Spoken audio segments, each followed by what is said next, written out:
Welcome to Royal Secrets. Sophie Wessex might have a new title since Prince Edward might inherit the Dukedom of Edinburgh from his father.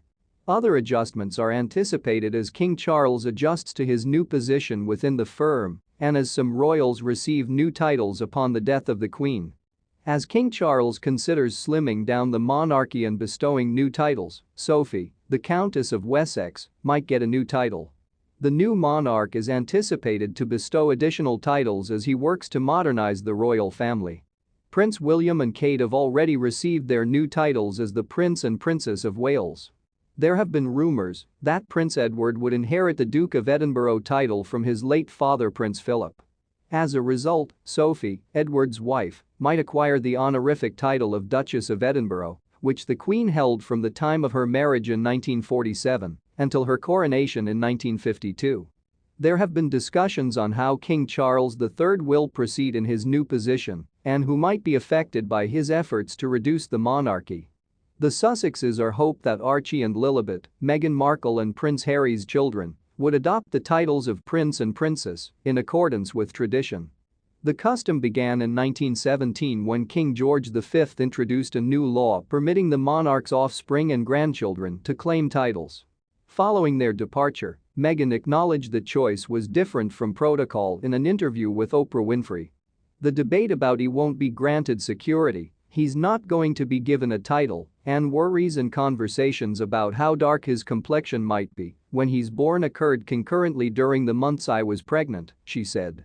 The thought that our son would not be secure, as well as the thought that the first person of color in this family might not be entitled in the same manner as other grandchildren, were both troubling. I believe that even with the convention I'm referring to, they stated they wanted to alter the convention for Archie while I was pregnant. The titles of Sophie and Edward, who are officially the Earl and Countess of Wessex, may alter now that Charles is the monarch.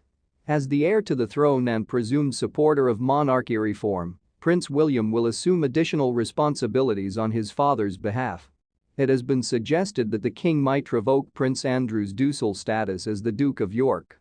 Consequently, Princess Beatrice and Eugenie, the Prince Andrew's daughters, might also be demoted. It's unfair to say that Meghan Markle faked her tears since they were real. During the Queen's funeral, Meghan Markle's every action was closely watched, but one royal observer believes she has every right to feel sad. According to a royal analyst, Meghan Markle's tears at Queen Elizabeth's funeral were genuine and claims that the Duchess of Sussex and former Suits actress was faking were unfair. Jonathan Sacerdoti was saying after Meghan was seen with tears running down her face on Monday as she watched the Queen's casket leave Westminster Abbey. It's difficult to tell if the tears were caused by real sadness, according to body language expert Adrienne Carter of The Face Whisperer, who responded to the Daily Star by saying, "Meghan obviously understands that tears would be noticed and photographed. The only person Meghan, in my opinion, is currently crying for is herself," according to Tom Bower, author of Revenge. Meghan, Harry, and the conflict between the Windsors, who spoke to GB News. Without a doubt not for the Queen. Mr. Sacerdoti, a journalist who often appears on Sky News, the BBC, and other networks in addition to contributing to The Spectator, was less dubious about the claims. In difficult circumstances like those involving mourning or the loss of a family member, he added, "I always think it's best to try to take things at face value and give people the benefit of the doubt. It's reasonable to suppose that, whatever you are, you may find it extremely difficult and that you may be sad if you have to act out your sadness in such a public fashion, especially when that family is Her Majesty the Queen and there are so many conflicts within the family. Therefore, I don't think it's fair to accuse somebody of fabricating when we don't have any grounds for suspicion or supporting data to support such a claim."